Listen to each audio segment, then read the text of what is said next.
আগরতলাनि पूर्व थाना पश्चिम थाना ताई एनसी थाना माने खगजमारनो तुरुक तुरुक सिकगनि यागनि रतुगै गारिवै ताइसा खगजरनि यागो याफोर माने कक्तमा कतालिया अबाहाय जासामुं हाय मानोखा सालकिया सेकांनो एमबिबि क्लाब नि गारावो अनिर्बान दास मुङै खरकसानि नकनि बाइक खगजगमानि ताई बाइक खगजगमा ओलानो पूर्व थानावो गोमामानि रिपोर्ट रफाइमानि लगलगिनो पुलिस नायटुकना अंखरै महेश खोला আগরতলা गारानि न महेश खोला टेक्नो इंडिया आमतली नि सुमन दास नि नगो मानियो ओ कमामानि बाइक लगियो ताई खुंसा बुनियारनि खबितु बजाक बाइक ताबो पुलिस अनिर्बान दास नि बाइक तो मानखा फियाबा ताई खुंसा बाइक बरनि साबोनि खबितु बखा आमनो ताबो नाइसेरि दङ हनै साइ खांराका कक्तमा थुमनायरनि बसकाङो एसडिपिओ देवप्रसाद राय রাত্রিবেলা এমবিবি ক্লাব এলাকার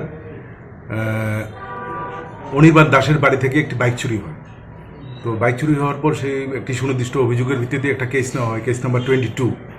তো সেই অনুযায়ী পূর্ব থানাতে একটি টিম গঠন করা হয় বাইক এবং সেই চোরকে ধরার জন্য। তো অ্যাকর্ডিংলি রানা চ্যাটার্জি ওসির নেতৃত্বে সেই টিম কাজ করা শুরু করে এবং সেই অনুযায়ী গত রাত্রে আমরা সেই সুমন এবং সঙ্গে তার এই বাইক দুটোকে আমরা উদ্ধার করতে সক্ষম হই।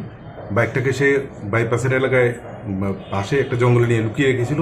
এর সাথে আরও একটা বাইক পাই আমরা। ওই বাইকটা কোথা থেকে চুরি হয়েছে সেটা আমরা এখনও তদন্ত করছি।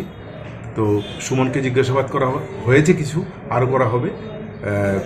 আরও অন্যান্য কেসগুলির সাথে ও জড়িত আছে কিনা সেটা সেক্ষেত্রেও আমরা খোঁজখবর নিয়ে বার করব। সুমন ছেলেটা এমনিতে করে কি? ও বাড়ি কোথায়? সে তার বাড়ি অ্যাকচুয়ালি মহেশখোলা, কিন্তু সবসময় এই ধরনের বিভিন্ন অসামাজিক কাজে সে জড়িত থাকে। আর নামে কি আগে কোনো কেস জড়িত? হ্যাঁ, আগেও কেস আছে। সুমনের টাইটেলটা? সুমন দাস। বয়সটা কত? 24। বাইকগুলি কবে চুরি হয়েছিল? বাইক চুরি হয়েছে 12 তারিখ, লাস্ট 12 তারিখ রাত্রিবেলা। কোন জায়গা থেকে? এমবিবি ক্লাবের। কোথা থেকে এটা ধরা হয়েছে বললে? বাইপাস থেকে।